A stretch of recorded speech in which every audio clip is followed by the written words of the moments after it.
नमस्कार दोस्तों, आप सभी का हार्दिक स्वागत है मेरे YouTube channel tax expert academy में।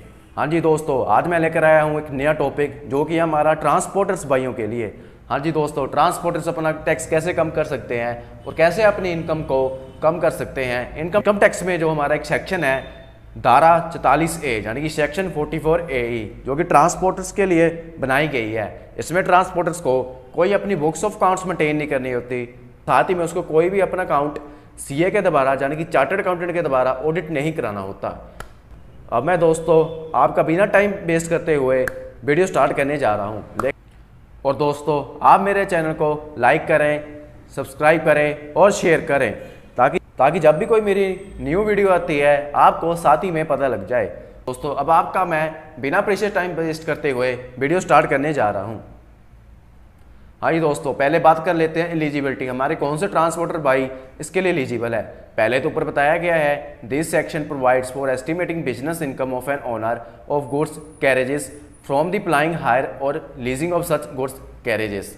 हाँ जी दोस्तों, सिर्फ वही ट्रांसपोर्टर भाई इस इनकम को ले सकते हैं जो हायर और लीजिंग जैसी सर्विसेज प्रोवाइड करते हैं।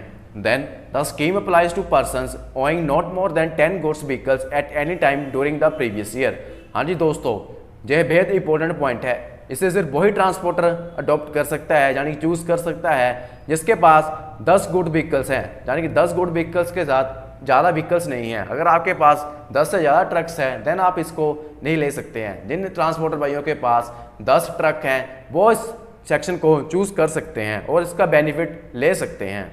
देन ये तो पता लग गया कि इसके लिए एलिजिबल कौन है। अब हम देख सकते हैं कि इसमें आपकी इनकम कैसे कैलकुलेशन होगी। दोस्तों बहुत सिंपल सा इनका कॉन्सेप्ट है, मैं आपको अब समझा देता हूँ। आप देख सकते हो the estimated income from each goods vehicle being a heavy goods vehicle और other than heavy goods vehicle बुल्ड भी। हाँ जी दोस्तों, अब मैं बताता हूँ हमारे इनकम टैक्स में जो है इनमें 2 टाइप्स के ट्रांसपोर्टर हैं, यानी कि ट्रांसपोर्टर को 2 टाइप्स में बांटा गया है। एक तो वो जिनके पास हैवी गुड्स व्हीकल है। अब हमारी हैवी गुड्स व्हीकल क्या होती है? हैवी गुड्स व्हीकल हमें इनकम टैक्स में उसे कहा गया है जिसका वेट 12,000 kg यानी कि 12 टन से ज़्यादा है। हाँ जी दोस्तों, और जहाँ पर ग्रोस वेट बोला है इन्होंने, यानी कि अगर आपका ग्रोस वेट 12,000 किलो यानी कि 12 टन से ज़्यादा है देन आपकी जो व्हीकल है वो हैवी गुड्स व्हीकल में आएगी, अदरवाइज वो other than heavy goods vehicle में आएगी।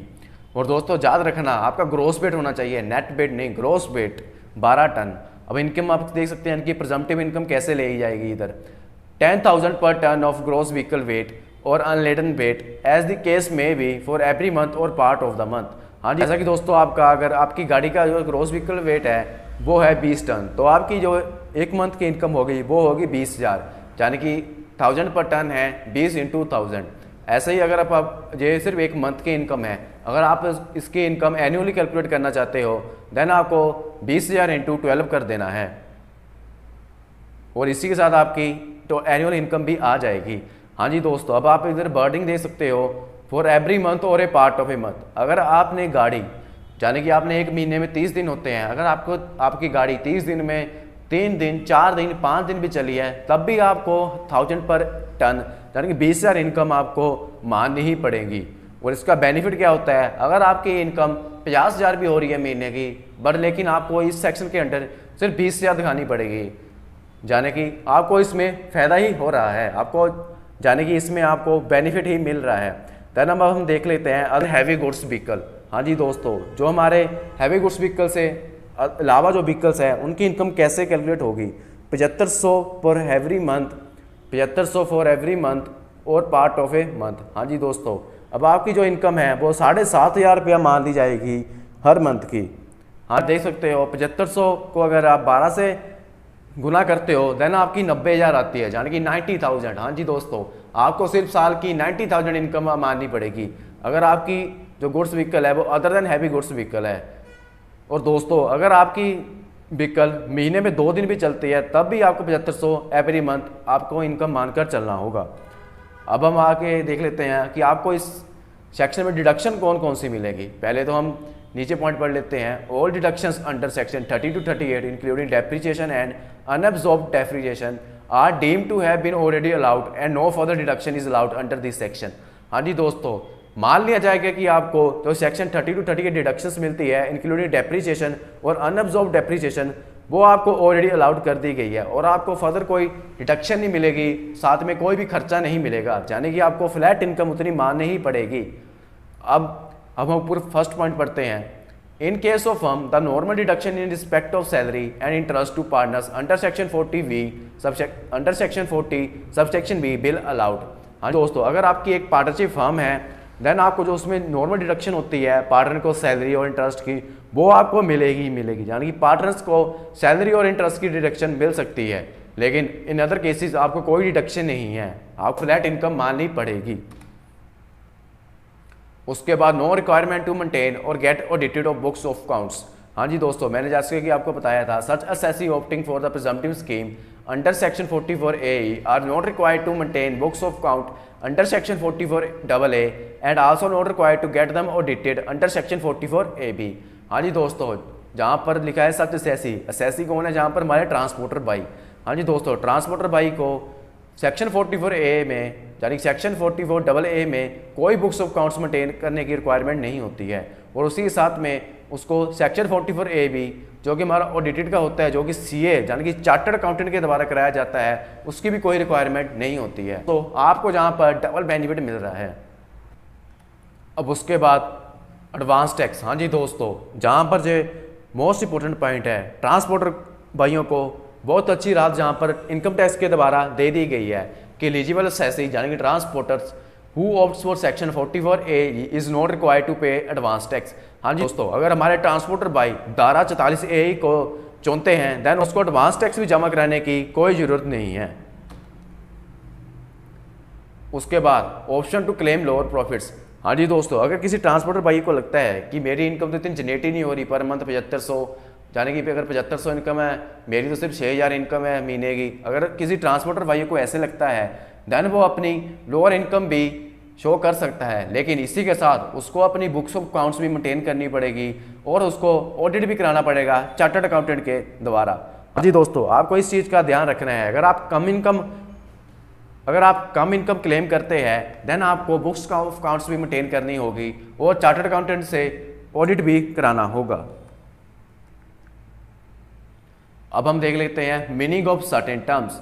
हाँ जी दोस्तों, हैवी गुड्स व्हीकल, इसका क्या मतलब होता है income tax means any goods carriage the gross vehicle weight of which exceeds 12,000 kilograms. हाँ जी दोस्तों, जिस गुड्स कैरेज का वेट 12,000 किलोग्राम से ज़्यादा है यानी कि 12 टन से ज़्यादा है देन उन्हें हैवी गुड्स व्हीकल माना जाएगा। और उसके बाद gross vehicle weight means total weight of the vehicle and load certified and registered by the registering authority as permissible for that vehicle. हाँ जी दोस्तों, ग्रॉस व्हीकल वेट वो वेट होगा जो कि व्हीकल का और लोड सर्टिफाइड होगा, यानी कि जो हमारी मोटर व्हीकल एक्ट है यानी कि जो अथॉरिटी होती है, जैसे कि रजिस्टर्ड अथॉरिटी ऑफ इंडिया है व्हीकल की, जो गाड़ियों का वेट करते हैं देन आपको वही वेट को मानना होगा ग्रॉस व्हीकल वेट। मैं आशा करता हूँ दोस्तों आप सभी को जहाँ तक अच्छे से समझ में आ गया होगा कि हैवी गुड्स व्हीकल क्या होती है, ग्रॉस व्हीकल वेट क्या होता है। हाँ जी दोस्तों, अब मैं आपको इसके एक प्रैक्टिकल एग्जांपल बताता हूँ कि प्रैक्टिकल आप इसकी कैसे टैक्सेशन करोगे, आपको अपनी कितनी इनकम दिखानी होगी। लेकिन मैं आपको एक बात और बताना चाहता हूँ, मैं अपने इस चैनल में नई से नई इन्फॉर्मेशन आपको प्रोवाइड कर देता हूँ, यानी कि कोई भी नया सेक्शन हो वो आपको प्रोवाइड कर देता हूँ। अगर आपको लगता है कि आपको पर्टिकुलर सेक्शन में कोई वीडियो चाहिए देन आप हमारे यूट्यूब चैनल के कमेंट सेक्शन में बता सकते हैं, मैं आपको वो वीडियो जल्द से जल्द प्रोवाइड कर दूँगा। और आप हमारे चैनल को लाइक कर दीजिए, सब्सक्राइब कर दीजिए और शेयर कर दीजिए। सब्सक्राइब करने से क्या होगा, जब भी मेरी वीडियो न्यू अपलोड होगी आपको अपने यूट्यूब चैनल में वो शो हो जाएगी, नोटिफिकेशन में शो हो जाएगी। तो दोस्तों अब हम देख लेते हैं प्रैक्टिकल एग्जांपल। अब जहाँ पर हमारे पास 3 ट्रांसपोर्टर्स हैं, एक हमारे ट्रांसपोर्टर भाई है A, B और C। आप देख सकते हैं आप जो हमारे A ट्रांसपोर्टर भाई है उनके पास 2 गाड़ियाँ हैं और वो जो 2 गाड़ियाँ हैं वो 12 टन से कम है, यानी कि वो अदर देन हैवी व्हीकल्स हैं।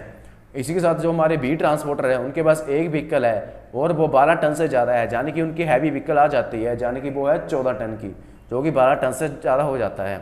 उसी के बाद हमारे पास एक C भाई है, C ट्रांसपोर्टर है जो कि बहुत रिच है, उनके पास दोनों व्हीकल्स हैं, यानी कि उनके पास लेस देन 12 टन वाली भी है और मोर देन 12 टन वाली भी है। पहले हम A ट्रांसपोर्टर भाई का केस देख लेते हैं। A ट्रांसपोर्टर भाई के पास 2 व्हीकल्स हैं, दोनों की दोनों 12 टन से कम हैं। और अब हम देख लेते हैं कि उन्होंने अपनी जो व्हीकल्स है, यानी कि उनकी 10 महीने व्हीकल्स चली हैं, यानी कि 12 में से 2 महीने उनको काम नहीं मिला कोई और सिर्फ 10 महीने उन्होंने काम किया है, तो उनकी इनकम कैसे कैलकुलेट होगी। पहले तो मैंने आपको जैसे रूल बताया था कि अगर अदर देन हैवी व्हीकल है तो आपकी इनकम होगी 7500 पर मंथ। हाँ जी दोस्तों, पहले तो 7500 वो वाले ले लिए और हमारी होगी 10 मंथ, यानी कि 10 मंथ हमने काम किया है। ए ट्रांसपोर्टर वाई ने 2 व्हीकल्स थे, इसी के साथ 7500 को हम मल्टीप्लाई कर देंगे 10 मंथ के साथ और 2 व्हीकल के साथ, तो उसकी टोटल इनकम आती है, जो एनुअल इनकम है वो आ जाएगी 1,50,000। हाँ जी दोस्तों, अब ऐसे ही हम बी केस देख लेते हैं। बी ट्रांसपोर्टर वाई के पास हमारे पास एक व्हीकल है और उनके पास जो व्हीकल है वो 12 टन से ज़्यादा है, यानी कि उनके पास जो व्हीकल है वो है heavy vehicle. Heavy vehicle 14 ton की है, यानी कि 1000 पर टन की इनकम काउंट होगी और इन्होंने 12 महीने ही काम किया है। अब आप नीचे देख सकते हो 1 टन का 1000 रुपया है, देन हम 14 टन के 1000 रुपये लगा लेंगे और उसी के साथ 12 महीने काम किया है, तो हमारी इनकम आ जाएगी 1,68,000। हाँ जी दोस्तों, ऐसे ही हम अगर सी ट्रांसपोर्टर को देखोगे तो उनके पास 2 गाड़ियाँ हैं और जो 2 गाड़ियाँ हैं, एक उनमें से हैवी व्हीकल है और एक अदर देन हैवी व्हीकल है। इन दोनों जो हमारे जो 2 ट्रांसपोर्टर भाई है, इन दोनों की एक गाड़ी हम इसमें ले रहे हैं, यानी कि सी के पास एक हैवी भी है और एक अदर देन हैवी भी है। अब उसकी टैक्सेशन कैसे होगी। जो उसकी अदर देन हैवी है, मान लो 7500 तो उनका लगेगा पर मंथ, उनकी भी 10 मंथ चल रही है, जैसे कि ए ट्रांसपोर्टर बाइक की चल रही थी सिर्फ 10 मंथ के लिए, उनकी भी 10 मंथ के लिए चल रही है, तो 75,000 इनकम तो उनकी वो आ गई। उसके बाद हम देख लेते हैं, उसके बाद 14 टन की गाड़ी है और वो भी 12 मंथ चल रही है, इसी के साथ 1000 पर टन रेट होता है इनका, तो इसी के साथ उनकी 1,68,000 इनकम ये आ गई। तो टोटल इनकम उनकी हो जाएगी 1,68,000 प्लस 75,000। दोस्तों मैं आशा करता हूं कि आप सबको ये वीडियो अच्छे से समझ में आ गई होगी, क्योंकि मैंने जहां पर आपको 3 एग्जाम्पल प्रैक्टिकल बताई है, जहां पर हमारे 3 ट्रांसपोर्टर्स हैं, ट्रांसपोर्टर ए, ट्रांसपोर्टर बी, ट्रांसपोर्टर सी। हाँ जी दोस्तों, जो ट्रांसपोर्टर ए है उनके पास सिर्फ 2 व्हीकल्स है और जो 2 व्हीकल्स है वो अदर देन हैवी व्हीकल्स है। इसके लिए उनकी जो इनकम है वो 7500 पर मंथ हमने इधर रखी हुई है। इसी के साथ हम जो बी ट्रांसपोर्टर है उसके पास मोर देन 12 टन व्हीकल है, यानी कि उसके पास हैवी व्हीकल है, तो उसकी इनकम हमने 1000 पर टन कैलकुलेट की है और 12 मंथ के लिए। इसी के साथ जो सी हमारे ट्रांसपोर्टर है उसके पास 2 व्हीकल्स है, एक हैवी एक अदर देन हैवी। जो अदर देन हैवी है उसको हमने 10 मंथ कंसिडर किया है, क्योंकि फर्स्ट एग्जांपल हमने 10 मंथ लिया था ताकि आपको आसानी से इजी से समझ में आ जाए। मैं कॉम्प्लिकेटेड एग्जांपल जहाँ पर नहीं करना चाहता था, इसलिए हमने 7500 × 10 कर 75,000 इनकम इसकी ले ली है। उसी साइड जो उसके पास हैवी व्हीकल है उसकी 1000 पर टन 12 मंथ के अकॉर्डिंग कैलकुलेट कर ली है। अब हम इन दोनों को ऐड कर देंगे, 75,000 ऐड 1,68,000। अब जो इनकम हमारी आ गई वो सी की एनुअल इनकम होगी। हाँ जी दोस्तों, तो जहाँ पर ट्रांसपोर्टर के लिए यही कुछ प्रोविजन थी और मैंने आपको प्रैक्टिकल भी बता दिया है। अगर आपको प्रैक्टिकल एग्जांपल समझ में नहीं आई देन आप उसको फिर से देख सकते हो, एग्जांपल को दोबारा रिपीट कर सकते हो। एंड अच्छा होगा कि आप जो मैंने आपको प्रोविजन पहले बताई थी जो 2nd और 3rd स्लाइड में है उसको पढ़कर फिर इस एग्जाम्पल को देखें और आप इसको एक नोटबुक पर राइट डाउन कर लें, ताकि आप इसको जब भी पढ़ें तो एक नोटबुक पर आप एग्जाम्पल से पढ़कर इसको समझ लें। तो दोस्तों आप सभी का बहुत बहुत धन्यवाद मेरी वीडियो देखने के लिए। आप खुश रहिए, खुश रखिए। जय हिंद, जय भारत।